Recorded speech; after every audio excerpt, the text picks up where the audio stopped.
Sige, patawa.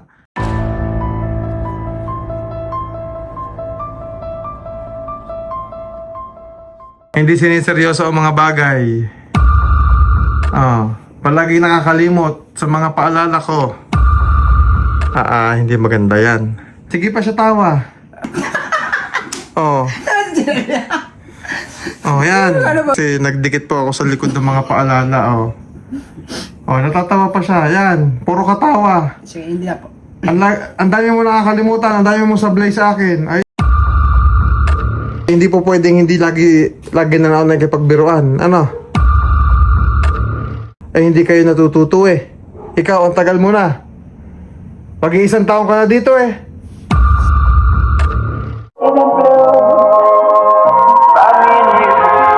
And I think to myself, what a wonderful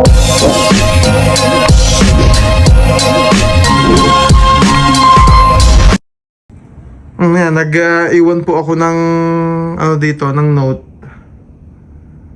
sa dalawang ito. Dahil itong isang ito ay makakalimutin. Ayan, makakalimutin. Sige, patawa kanina. Ito yung mga iniwan natin. So dito, para isinama natin si Gerald dito dahil si Gerald ay bago dito. So para alam din ni Gerald yung mga rules natin. Dahil lahat po ng PB Team Scholar ay merong dito rules. So in-explain naman natin kaya nakakalimutan. Okay, ito pinagdidikit ko na po ito. Siguro naman ay tama itong ginawa ko. Ito naman ay paalala lang. So ito po yung gamit ng phone nila para alam ng ating mga kababayan. 0900 hours. Sorry. Pag 0900 hours pala umaga. So 9 PM hanggang 8 o'clock PM. 8 PM. Bawal silang gumamit ng cellphone. So ang reason po niyan ay para maaga silang makatulog. Ang Marias nga kanina, alas 9 alas 8 wala na silang cellphone. So para makapag-focus. Kahit na mayroong bakasyon ngayon, kailangan nyo nang praktisin. Okay? So, nandito kayo para mag-aral. So, bawal na gumamit ng cellphone o kahit anong gadget. Maliban na lang kung maagang pasok sa school. So, katulad na Jeffrey, minsan alas 7 po. So, pwede nyo nang gamitin ng cellphone. Hindi ko po kinukumpiska ang cellphone. Iniiwan lang nila yan sa lamesa. Basta wag nilang gagamitin. Nandiyan lang ang cellphone. Huwag iwan na nakasaksak sa kuryente ng cellphone at electric fan, lalo na kung aalis at hindi naman ginagamit. Kasi ang iniwasan natin dito, mag-overheat, magkaroon ng sunog. Tama. Ito yung nakakalimutan palagi. Huwag kalimutang patayin ang mga gripo. Sino ang nakakalimot nito lagi? Ayan, natatawa yan. Nagpiptigilan ng tawa. Siya yan. Kanina pagdating namin ni Gerald, bahang-baha na naman ang garahe. So ingat, natin, dito, hindi kayo pinagdadamutang gumamit ng tubig. Gumamit ng kuryente. Tinuturuan namin kayo kung paano gumamit ang tama. Hindi porket may pambayad tayo, want to sawa. Sa dami naghihirap ngayon. Diba? Ang daming hindi nakakakuha ng magandang benepisyo ng tubig. So, wag nating sayangin. Kasi ang bill ni Jeffrey sa isang buwan ng tubig nung nakaraan po ay umabot ng pang isang buong pamilya. Kaya nagulat ako. Yun pala, palagi niya naiiwanan yung gripo niyang bukas. So, importante na mapaalala ito. Hindi ito para pagalitan kayo or pagpapahiyain kayo. Ito ay paalala sa inyo. At sa iyo naman, para ma-refresh ka kasi nakakalimutan mo na. Dahil hindi palagi nandito ako. Yan, si Gerald, sana hindi ka makakalimutin. Pag nakalimutan ni Jeffrey, ikaw magpaalala. Ganun ka din, Jeffrey. Pag nakalimutan ni Gerald, ikaw naman ang magpaalala. Tulungan ba? Palagi linisin ang loob ng bahay. Magwalis sa loob at labas ng bahay araw-araw. Opo, naglinis po kami kanina. Importante yun. Ito naman, nakita ko naglinis. Nagdilig din niya kanina umaga. Si Gerald po, ito, nakasama ko na to sa PB house. Malinis ito. Sana tuloy-tuloy. Importante yung malinis kasi kayo nakatira dito O, nandito po kasi sila sa PB House Scholar. So, may makakasama sila dito by next month. May kasama pa sila dito ang dalawa. So, ito na yung magiging bahay nila. Ito po, ikatapat lang ng bahay namin. Bawal ang mga online games. Opo. Ito po si Jeffrey, ilang beses ko itong nahulihan nag-ML. Talagang pinagbawalan ko. Bawal sa PB Team Scholar, bawal sa mga scholars ang may online games. Dahil minsan kasi napansin ko to, kaya ko na-delete ang ML nito. Para sa kaalaman mo din, Gerald. Kinakausap ko to, hindi man lang ako mapansin. Kasi nakafocus siya dun sa cellphone. Yung naglalaro siya ng ML. So, bawal.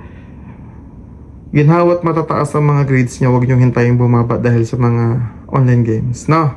Kaya naman iwasan yan eh. Lalong-lalo na bawal ang scatter, bawal ang sugal. Dahil ito nag-share sa akin nakaraan, yung mga nakakasama siyang nag-scatter. Huwag mong gagayahin, Jeffrey. Grounds yan, ha? Pag nahulihan ko po mga kababayan na nagsusugal, isusumbong ko talaga yan kahit sa sponsor at kay Pugong Bihero. Alam na nila ang mga magiging consequences noon. Sinabi ko na. Ano? Hindi naman pa ako Hindi ko sinabing ikaw ang nagsugal. Yan, pag ako lagi may sinasabing bawal, nagiging defensive ka. Kaya minsan nahuhuli kita eh. Ha? Huwag matigas ang ulo. Nangyari na yung dati sa'yo na hindi ka naging masunurin sa akin na na-scam ka. Alala mo yon? Nanakawan ka ng cellphone. Opo. Kaya nahuhuli kita eh. Masyado kang defensive. Hindi ito pinapagalitan kayo again, ha? Yes, po. Ito ay para makinig ka lang sa mga sinasabi ko. Para, kasi pag sinasabihan kita, alam mo na lahat eh. Tapos hindi mo naman alam pala. Palaging ilak ang gate at mga pinto bago umalis ng bahay tuwing matutulog. This is for your own safety. Kahit nang secure tayo dito sa bahay, palagi pa din. Dahil hindi naman lahat ng panahon may mga mabubuting tao. Napadoble ata yung gripo. Ayan, napadoble kasi lagi nakakalimutan ni Jeffrey yan. Ano yung nasa kabila? Huwag mag-iwan ng may nakasaksak. Yun na rin pala yun. Ilagay ko na rin yan. Palaging linisin ang lamesa at lababo. Para hindi kayo iipisin. Tama? Tama, Jeff. Meron pa po ako mga iniwan dyan na mga gagawin nila. Ito pa. Ito pa po yung iba, Yan. Maglinis ng kwarto palagi, ha? Yan. Tapos magdasal bago matulog at pagkagising. Importante yan. At dahil nagluluto na po dito si Jeffrey, may nilagay din ako yung huwag kalimutan patayin ang gas bago matulog. Importante yun. Para iwas tayo sa aksidente. So, ito po ay mga rules na inaano namin sa kanila. Para gabay. Hindi ito para paghigpitan kayo dahil sa wala lang. Jeffrey, okay ba tayo doon? Ha? Hindi ito bago sa'yo, Jeffrey, ha? Alam mo yan. Last year pa yan. Dahil yan ay last year pa. Kaya nga nagugulat ako bakit nakakalimutan mo. Isipin mabuti kasi yan ay para sa'yo. At si Gerald, i-guide mo. Baka naman si Gerald pa ang mag-guide sa iyo. Ha? Minsan kasi, kailangan nyo makarinig ng mga straight to the point na mga salita. Kasi, kasi parang biruan, parang bukas, makalawa, wala na eh. No? Parang akala nyo biruan lang ang lahat. So, kailangan medyo magseryoso tayo paminsan-minsan. Gerald, okay lang sa yung rules? Okay lang po. Meron ka bang ayaw or may suggestion pa kayong idadagdag? May sinasuggest sa akin si Gerald kanina eh. Kasi nakita po ni Gerald yan na ginagawa ko. Ano yung suggestion mo kanina, Gerald? Cleaners? Cleaners. Ano mo sa cleaners? Para sa umaga, malaman nila kung ano yung gagawin nila, ganun. Yan. So, sinasuggest kasi Next day. Sino naman yung Iba na po. Parang circle yung trabaho. Mayroon kasing sinasuggest sa akin si Gerald kanina na mag-print daw ako ng schedule nila. Sino yung maglilinis ng bahay nila, magdidilig ng halaman nila, magwawalis ng bakuran. So sabi ko, Maganda yung magandang suggestion mo. Everyday, Everyday, kaya lang sabi ko, magtulungan. magtulungan na lang kayong dalawa. Yun kasi para sa inyo ng dalawa. Kailangan kayo na mag-usap kung sino ang pwedeng nakita mo na madumi, magkusa na lang. Huwag mo nang intayin na, ay, nilinis ko naman na kanina yan eh. O kaya kahapon si naman ganito. Magtulungan kayo. Yes. Yung kakaayos ng bahay na to nasa sa inyong dalawa. Kayo ang titira dito for almost 5 years. Si Jeffrey na 1 taon na. So ikaw, Gerald, magsisimula ka pa lang. Mas matagal ka dito maglalagi. Bumababa na ang taon. Konti na lang. Mabilis na lang. 3 taon na lang to matatapos na to. Kasi naka second sem na tong si Jeffrey. Second sem na to. Matatapos na first year nito. Kailan ang bakasyon nyo? Siguro mga July yata yan. July. O line of July. Kasi ngayong weeks may papadating naman po na exam namin. Okay. So far, okay naman ang grade nito, matataas.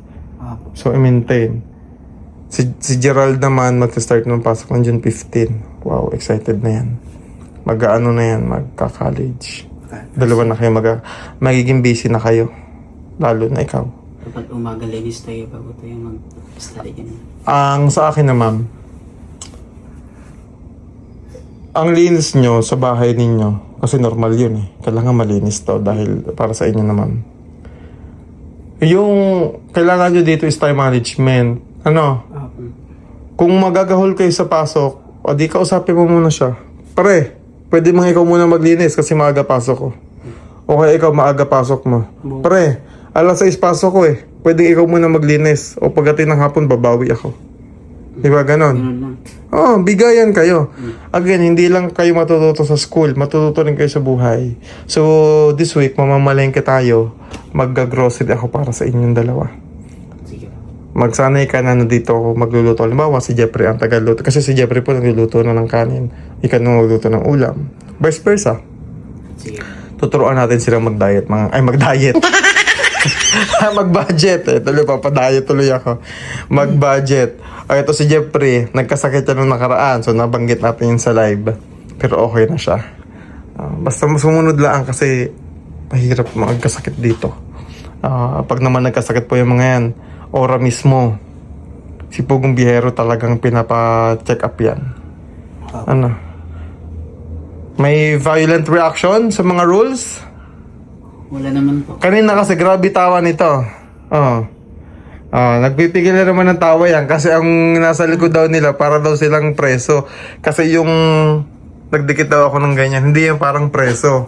Para kang elementary na kailangan balik-balikan nyo yan. Ay kailangan yung balik-balikan. Nakakalimutan. Kailangan medyo seryoso tayo minsan Yes po. para matuto. Mas seryoso pa dito pag nag-training ka na for college mo kasi ikaw ay police. Yung dating pangarap niya, Sayang. okay lang yun. Diyan ka destined eh. Bakit ka manghinayang? Malaki ang papel mo. Malaki ang papel mo bilang teacher. Bakit mo panghinayangan? Parehas kayo. Hindi pangit ang kurso mo. Hindi maganda ang kurso mo. Hindi rin pangit ang kurso mo. Hindi naman maganda ang kurso mo. Alam niyo ibig ko sabihin? Pantay lang kayo. Parehas kayong magiging government employee. Parehas kayong magsisilbi sa bayan. Ikaw magtuturo ka ng mga bata para maging pulis. Ikaw naman, pag naging pulis ka, poprotektahan mo yung mamamayan. Kasama na ang teacher. May magiging pulis pa kung walang guro. Sayang. Ikaw, hindi ka magiging guro kung hindi dahil sa guro mo. Kaya magtanong sa... Kung yung saido kasi is marami talagang pinag-studyhan eh. Sa pulis kasi more on batas. Madami ring pag-aaralan yung mga yan. Huwag mong tingnan na mas maano kasi yung sa iyo. Maganda ang course mo. Ay, hindi natin pwedeng ipilit. Kasi yung katawan mo, hindi po pwede. Kasi nag-medical ka, di ba? Bagsak ka sa physical exam. Diyan ka siguro inilagay ni Lord eh. Pagdating mo ng panahon, turuan mo yung mga taga sa inyo. Malaking tulong yan. Apakalaking tulong mo sa tribe mo. Same as you. Gerald. Magtuturo na ako. Hindi naman magiging pulis yan. Ikaw, hindi magiging pulis kundi dahil sa teacher. Opo. Hindi ka magiging guro kung hindi din dahil sa group mo ngayon. Oh, lahat naman, di ba? Tama, Gerald? Opo. Hindi mo dapat kainggitan. Ano? Tama? Opo. Oh. Tama yun. Para sa maganda yung kinabukasan, magsikap kayo. Again, mga kababayan, hindi ito para pagalitan itong mga ito ha, o ipahiya. Ito ay para paalalahanan sila. Dahil ang gagawin nyo lang naman dito is mag-aral. Mag-aral, maglinis. Ito masipag ito. Noong isang araw, narinig ko po yung misis ko, hinahanapan niya ng map, nasa bahay siya. Hindi ko to pinaglinis ng bahay namin. Kasi ang sabi ko talaga, though hindi po namin inutusan yan ha, kusa niya yun. Ang sabi ko kay Gerald, hindi mo kailangan linisin ang bahay namin. Di ba nung nakaraan, naghahanap pa ng map? Yes. Gusto niya linisin yung bahay namin. Hindi natin sila pinagtatrabaho dito. Ano sabi ko? Ang linisin nyo, yung tinitirahan nyo. Hindi nyo kailangan magtrabaho sa amin. Dahil nandito kayo para mag-aral. Ano, Jeff? Mag-aral, mag-focus, again, sa family po ni Jeffrey at sa na rin. At sa lahat ng PB Team Scholars, sa pamilya po nila, please lang, nakikiusap ako. Kung may problema kayo sa inyong bahay, sa Davao, o dyan sa Davao, at kaya nyo pong gawa ng paraan, please lang, huwag nyo na muna silang i-message Opo, at sabihan ng problema. Dahil nakaka-apekto po yun sa kanilang pag-iisip, sa kanilang pag-aral. Dahil nakita ko na po yung effects kay Jeffrey. Nagkasakit itong bata pag-iisip. Nagkaroon ng problema sa family niya. Sinabi dito, wala pong magagawa ang dalawang batang ito. Walang maitutulong sa magiging problema niyo dyan. Kung kaya niyong solusyonan niyo po muna. Hayaan niyo po makapag-focus ang mga batang ito sa pag-aaral. Hanggang nasa poder namin sila, hindi naman namin ito pababayaan. Kaya pagpasensyahan nyo na sa family ng mga ito. Please lang, yun ang pakiusap ko. Huwag nyo silang bibigyan ng problema. Dahil ang mga batang ito ay nag-iisa lang dito. Malayo kayo. Silang dalawa ay nakafocus sa pag-aaral. Pero syempre, nandito naman kami. Ang pamilya namin, Tesarona family. So, of course, si Pugumbiyero, tutulungan namin ito. Hindi naman namin ito pinababayaan kahit medyo tumitigas ng ulo nitong isa. Ay mataas naman ang grade. O, di ba? Normal naman maging matigas minsan ang ulo. Huwag lang araw-arawin. Dahil hindi na maganda. Sa school naman mabait, di ba? Opo. Bawal. Anong sabi dun sa guidance? Bawal ang fraternity. Wala kayong sasalihang fraternity. Hindi nyo kailangan ng grupo para maging malakas kayo dito. Kami ang kailangan nyo dito. Kami ang tutulong sa inyo. Ano? Oh, Kami ang susuporta sa inyo dito. Gangs. Hindi nyo kailangan ng gang. Mayroon ba kayong problema doon sa 9 o'clock? Hindi po, okay na po yun. Okay na yan? Eh, sa akin parang kulang po yung pagsusulat ko parang eh. Kaya Hindi. po yung ano. Di ba naging usapan natin? Pag may mga kailangan kayong habuling deadline, kinabukasan, kailangan nyo gumamit ng... Hindi ka naman gagamit ng cellphone kung may kailangan kang habuling deadline. May laptop naman. Laptop. Pwede kayo magsabi sa akin. Dito pwede. Kasi mga kababayan, sana maintindihan nyo rin, talaga naging strict kami paggamit ng gadget. Kahit siguro napapanood nyo naman yung ibang mga scholars ni Pugumbiyero, kahit sa Abra, kay Neri, sa Davao, kay Ramayli at dito. Malaking tulong yung nakita na namin. Gusto namin ng mga batang ito yung makafocus. Wala kaming ibang hiling talaga dito tangad, kundi makafocus tong dalawang ito. Kasi kung hindi namin kayo pakialaman dito, or kung wala lang kaming concern sa inyo, hayaan namin kayo mapuyat kayo, bahala kayo. Kasi buhay nyo naman yan. Kaya lang hindi. Magkasakit tayo eh. Kasi kailangan dito may mag-guide talaga sa inyo. Ano? At minsan kailangan yung makarinig ng mga gantong salita, yung mga straight to the point, di ba? Yung usapang tayo, usapan lalaki ba? Di ba? So kailangan na natin syempre na ganito napapanood ng ating mga kabayan for them to update. Ma-update din sila at syempre mga sponsors nyo. Para hindi sila nagtatanong, ano na bang nangyari? Baka biglang isang beses, halimbawa lang, may magloko sa inyo. Tapos pauwi kayo ng halimbawa lang, sobrang may ginawa kayong hindi maganda. Magtaka sila, bakit nyo pinauwi ng Davao? Opo. Kasi mga kababayan, pag ito, sinasabi talaga namin ito, pag sila may nagloko sa school, may mga kalokohang ginawa sa school, pinabayaan ng pag-aaral nila, papauwi namin sila sa Davao. Kasi maraming deserving na mga scholars, na iba pa mga estudyante, gustong mag-aral katulad ng pag-aaral na ginagawa ninyo. Pero napili kayo para dito, kaya galingan nyo. Pagbutihan nyo, huwag nyo sayangin opportunity. Maraming ibang gusto dito sa pwesto na meron kayo. Tama? Yes po. Ito, naniniwala ako dito, magiging pulis to eh. Kaya lang sabi ko talaga dito, wag magiging pasaway pag naging pulis, di ba? Kailangan tapat sa tungkulin. Ito din, naniniwala ako magaling naman mag-aral to, baka to maging principal pa. Grabe naman. Taas Oo. na sa buhay. Hindi masamang mangarap. Bakit? Libre lang ang mangarap. Ang masama, nangarap ka pero nakaupo ka lang. Sabihan mo ng gawa. Ay, nakikita ko naman nag-aaral ka na mabuti. Yun naman ang maganda. Nag-aaral po na mabuti itong mga to. Ano? Opo. Lahat ng mga nakalista dyan sa likod nyo, hindi yan parusa. Ano? Yan ay para sa inyo. Rules and Rules yan. Si Gerald naman, in-inform ko na yan. Bago kami pumunta dito sa Laguna, in-inform ko na sa Davao pa lang. Pero ito, sana magpatuloy. Makikita ko to. Mabait naman ito. Ito din, mabait. Nakakalimot lang. Ito naman, naobserbahan ko na po itong si Gerald. Mabait talaga. masipag maglinis. Masipag, maglinis. Ayaw niya na mabaho. Ayaw niya na makalat. Ako.